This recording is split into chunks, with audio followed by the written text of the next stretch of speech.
Je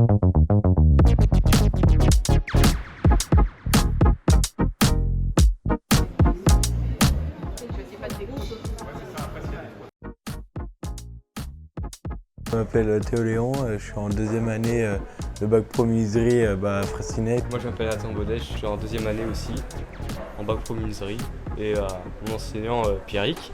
Je suis Pierrick Le Gagne, je suis enseignant à Fraissinet depuis 7-8 ans. Alors la raison pour laquelle on s'est mobilisé pour ce concours, c'est que on a toujours envie de transmettre, et ça c'est certain. Et en plus de ça, il y avait l'opportunité que des élèves aussi puissent nous accompagner dans la transmission vers d'autres apprentis.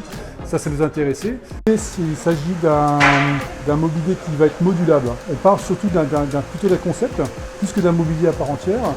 Il s'agit d'un pied qui est un pied cornière, réalisé intégralement en bois, avec extrêmement peu de matière et très peu de matériaux connexes, et qui nous permet de concevoir un tas d'ouvrages fonctionnels qu'on peut proposer à n'importe qui en réalisation, puisqu'on part sur une réalisation qui est extrêmement simple.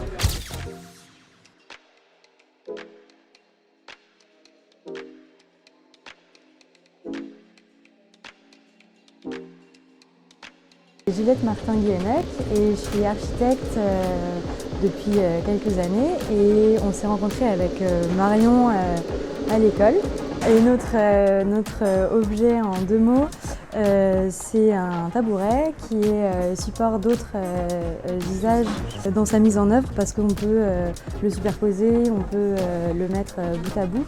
Et c'est simplement une croix de 2 essences. C'est un tissage qui permet de créer l'assise et de s'approprier un peu le tabouret parce qu'il y a plusieurs possibilités de tressage.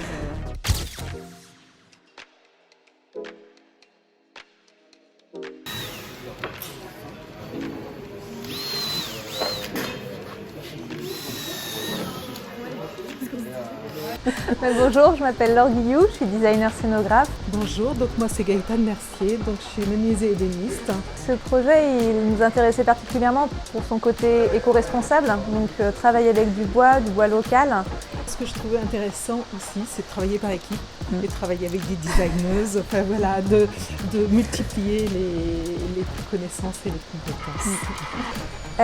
Alors on est parti sur un mobilier pour les enfants qui serait installé dans une cour d'école et notamment on a voulu remettre en question l'idée de segmenter les zones de jeu par tranche d'âge.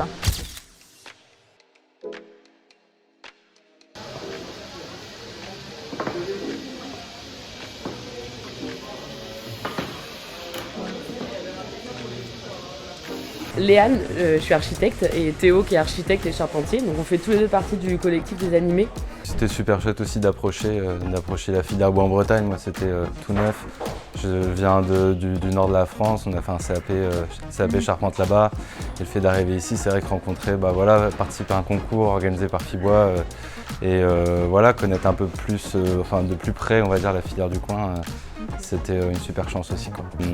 On a pensé un mobilier qui pouvait être donc fabricable par les enfants et aussi manipulable derrière, donc utilisable et avec plusieurs positions qui pouvaient être changées par des petits organes d'assemblage. Ce sont des petites chevilles de bois, donc à la manière d'une charpente en fait. Enlever une cheville, la remettre à un autre endroit et on passe d'une chaise à une table ou à un tableau à créer.